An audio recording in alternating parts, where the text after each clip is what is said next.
Welcome to VoteProPot-Cast, brought to you by VoteProPot.com.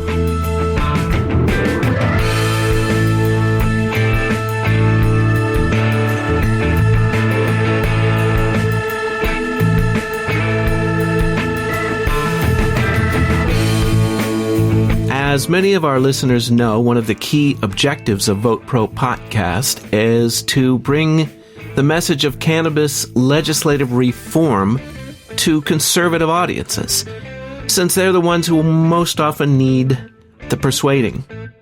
With us today is Hunter White, Communications Director for R.A.M.P, Republicans Against Marijuana Prohibition.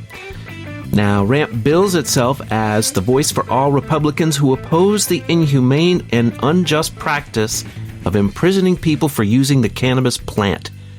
And their mission is to help bring marijuana out of the shadows, out of the black market, and into safe, legal, and regulated medical and recreational use by informed, responsible adults. And we're grateful to have Hunter join us today to tell us about his organization. Welcome, Hunter, to VoteProPot-Cast. Thank you very much. It's a pleasure to be here.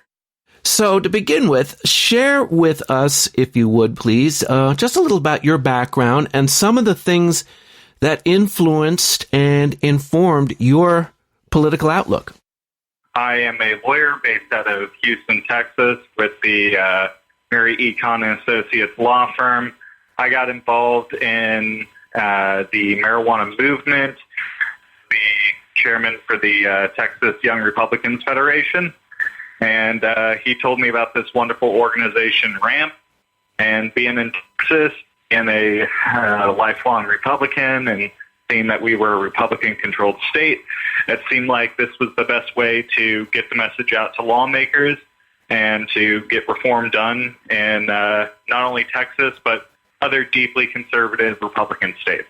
So as a Republican, what are some of the core, just in general terms, what are some of the core principles that you believe in, that you identify as being served by the GOP? Individual liberty and personal responsibility. That is a big part of what I have seen the GOP advocate for. That's something that really does appeal to me. I think that people should be able to make their own decisions, should be able to live free of excess government regulation, not necessarily have the nanny state holding your hand, doing everything, that people need to be able to make their own decisions and suffer the consequences for it or reap the benefits. So your thoughts are kind of in line with our founding principles of individual liberty, rule of law, self-determination, that sort of thing. Yeah, individual liberty, and then fiscal conservatism. Okay. We spend a lot of money on things we don't need. How do you feel these principles are being served in general by the GOP currently?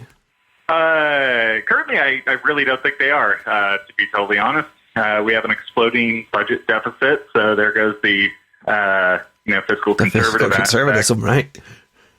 So the fiscal conservative aspect isn't really being served. And on the individual liberty front, there are positive things that the GOP is doing right now, but I will say that it does seem it really depends on whose personal liberty and freedom it involves for who they're going to fight for. Okay. Have you ever been against legalization of cannabis? No, I haven't. When maybe when I was in third grade and they did DARE, right. I thought that, it was an evil thing, but ever since I came in and informed. Do you have any personal experience with cannabis in some level? Oh, absolutely. So I have personal experience with it myself. I've lobbied extensively in Texas, and I've seen it firsthand affect people's lives very positively on the medical front. And I have a loved one who benefits greatly from the medical aspect of it. So, yes, lots of personal experiences. Okay. And since you've become part of R.A.M.P, tell us what your role is there. My role in R.A.M.P is, one, doing interviews like this, Right. But it's also bringing the message out to different GOP groups. We'll travel around to various county Republican parties, bringing this message, going to other Republican organizations like pachyderms or Republican Liberty Caucuses, Young Republican groups, just bringing the message and teaching people what they need to do to actually amend the party platform and how to approach their legislators. And when the legislator's in session, I do a lot of lobbying work. When you meet with these groups, Young Republicans and pachyderms and stuff like that, how well are you received by these groups? It really depends on the age, to tell the truth. Okay. Young Republicans, you find that they're a lot more responsive once you kind of get rid of some of the myths about it. Once you start telling them that the roads aren't, red with blood in Colorado, they start paying attention. Older Republicans, especially those in like pachyderm groups or really just older Republicans in county parties, they're a lot less receptive. A lot of those people are still haunted by the ghost of Nancy Reagan telling them just say no, and that's what they listen to. It's a lot harder sell. Yeah, I've kind of found the same thing. People steeped in the anti-drug culture don't want to let go of it. So how does R.A.M.P operate in general? Do you target states? Do you target laws? Do you target officials? What is the modus operandi there? What we do is basically two levels of it. There's the national organization, and then there's our state organizations. On the national front, what we do is we establish a network of state chapters, basically providing them information, resources, guides on how to get state laws changed and how to do caucuses, how to change party platforms, that kind of thing, and even some lobbying up in D.C. On the state level, what we do is we find people, or people find us, who are diehard Republicans and are, kind of plugged into the state party, and they want to take up this issue. And we provide them with the resources they need. We give them basically a foundation to work from, and a network of people that they can get in contact with. Do you work with any other kind of networking groups? Marijuana Policy Project comes to mind, Drug Policy Alliance, any of those groups? Is there any crossover between you and them? Absolutely. People that we've worked with the most are Texans for Responsible Marijuana Policy, because a lot of our work is centered in Texas. Okay. We've worked with Texans for Responsible Marijuana Policy and then Drug Policy Alliance. Those are the two biggest organizations that we've worked with. In your interactions with Republican rank and file or whatever leadership you come in contact with, what are some of the objections? What are some of the friction points specifically that you encounter most often? The largest friction comes from people, on the medical front, it's people who don't believe it's actual medicine.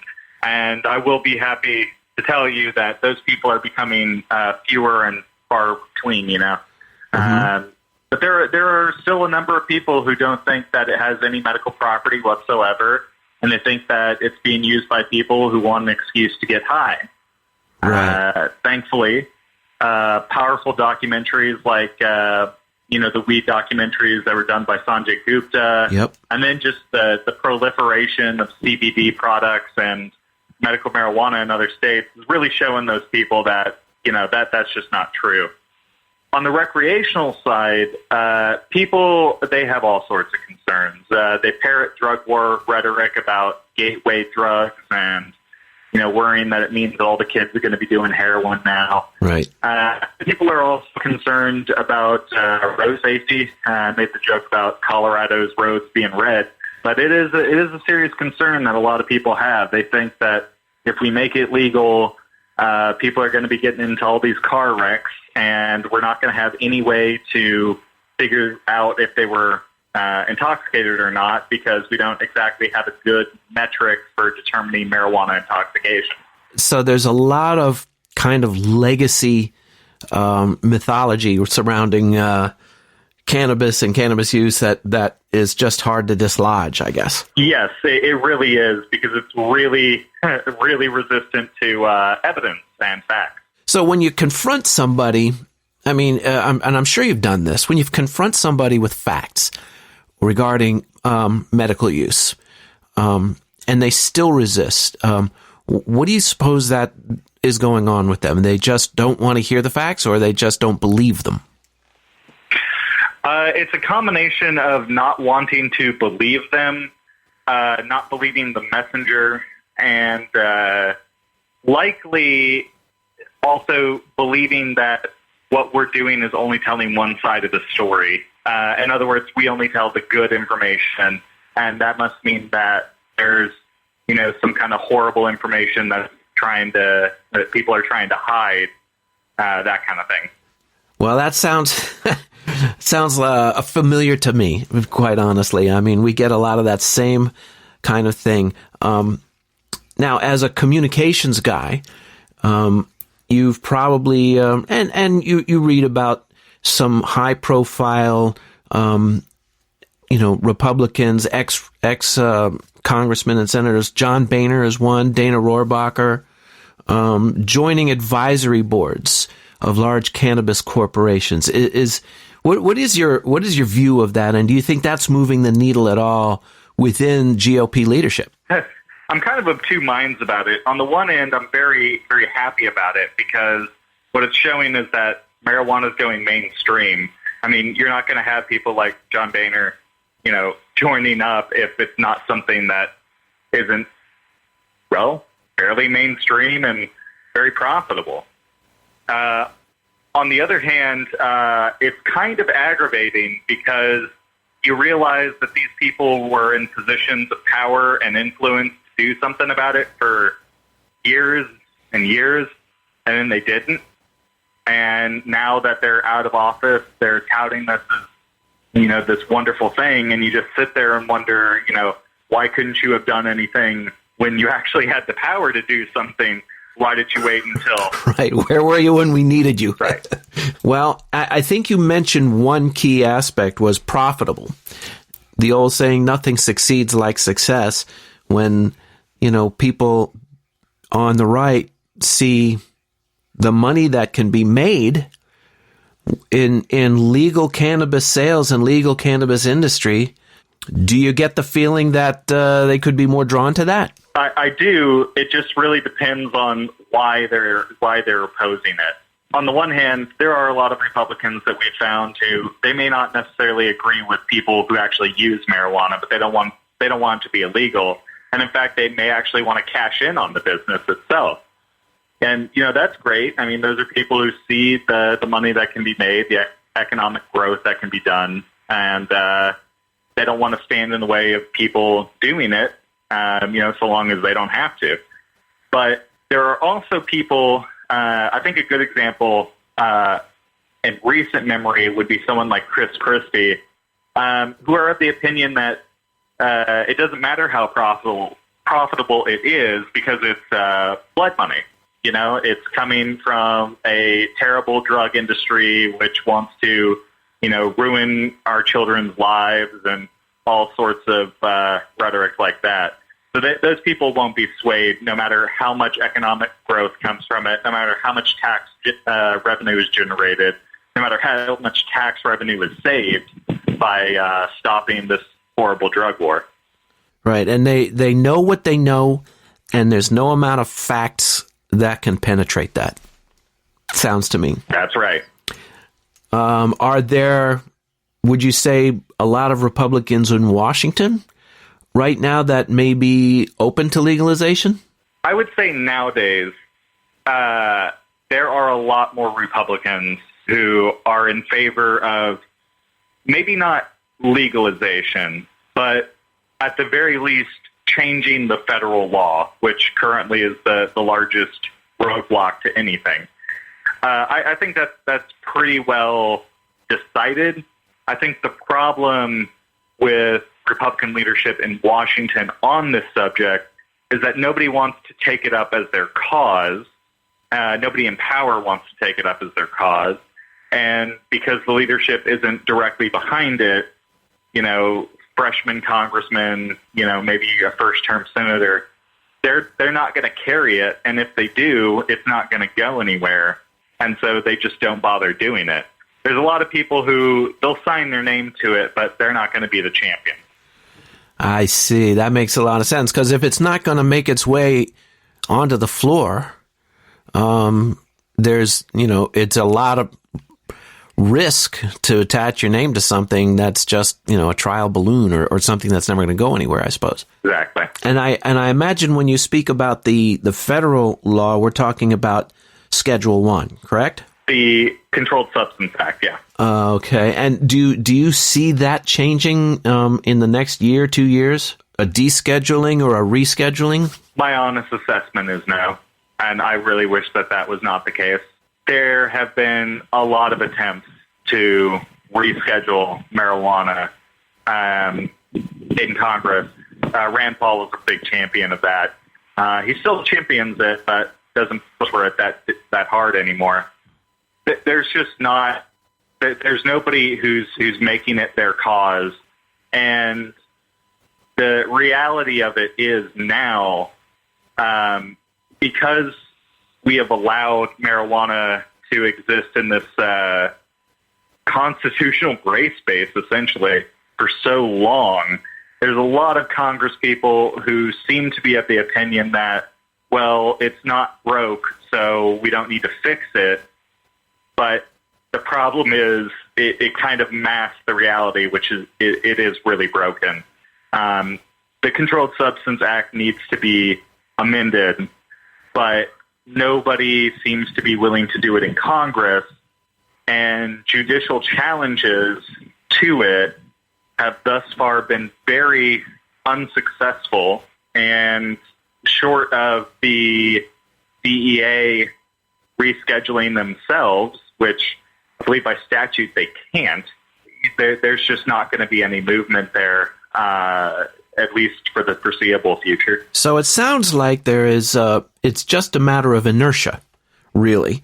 It's a lot of old guard Republicans who are not going to lift a finger to do this, and a new crop of Republicans who may be willing to, but just don't have the numbers.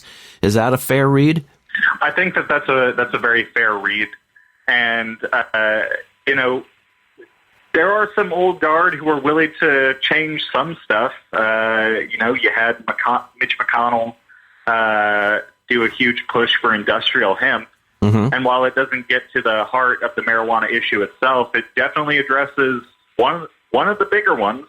Right. Industrial hemp is a mighty, mighty important product, and they got that changed. So who knows? Maybe one day one of those old guard will pick up the torch. So what do you and what does R.A.M.P feel is needed to get this moving? What is the critical path here? If you had asked me about 2 years ago, I would have said California legalizing. And now I would say it's going to have to be an overwhelming number of states changing their law.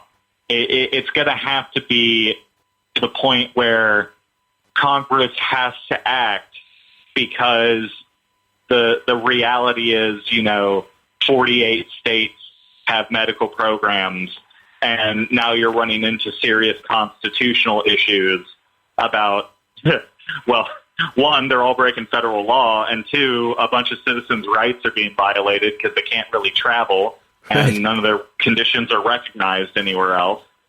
And on the recreational front, it's just going to have to be a matter of money. With Canada legalizing and the billions of dollars that it's not only making them in tax revenue, but also in economic growth, it's going to get to the point where it's going to be a fool's errand. It's going to be absolutely foolish to just look at that giant pile of money, look at that giant pile of economic activity and growth, and say, no, we don't want that, even though, 2/3 of our states have it at this point. Would you say that at this point time is on our side? Yeah. No, I would. I would definitely say we're over the longest hill, which was, once we passed more than half the states having functional medical programs, that was a big deal. Mm-hmm. Now that we have California, one of the economic engines of the United States, now that they have recreational, and New York, I mean, they don't have it yet, but they're certainly trying to figure that out. I mean, very seriously trying to figure out how legalization is going to work in their state. Yep. That's the second cog down. Yeah, and Illinois just passed recreational. Right. It's just a matter of time, but I think now we're on the downward slope as opposed to climbing up the hill. Well, that's good news at least. What would you ask our listeners to do to help us get towards that tipping point, or to get to that point? I would ask your listeners if they're in legal states. What I would ask them to do is contact their representatives in Congress and tell them, it's time that we change the federal law. If we're talking to listeners that are in medical states, I would tell them to contact their state representatives and tell them to, support expansions to their medical program and likely support recreational as well. And if they're in states, unfortunately, where they don't have functioning medical marijuana programs, they don't have recreational marijuana, I would tell those people, you got to contact your state legislators to get things done, because right now that's where all the activity is. It's always great to have people contact their members of Congress, but the track record right now is very, very clear. You get things done on the state level, you don't get things done in Washington. Well, I think that's true. It's the old Tip O'Neill formula, all politics is local. Exactly. And I'm quoting a Democrat there, folks, by the way, but that's okay. We're talking with Hunter White from R.A.M.P, Republicans Against Marijuana Prohibition. Hunter, where can folks find you? They can find our website. It's rampgop.com. And they can also find us on Facebook, R.A.M.P. I think it's just R.A.M.P GOP. We have a bunch of state chapters, so we got a bunch of pages for all of our members out there. And we got email as well. And, of course, we're going to include that information in our show description. And, Hunter, we thank you very much for all this great insight. There's a lot of folks that wanted to hear some of these questions answered, and to get the insight from you has just been it's been wonderful. And I sure have enjoyed our conversation. And let's do it again sometime. Thank you very much. It's been a pleasure.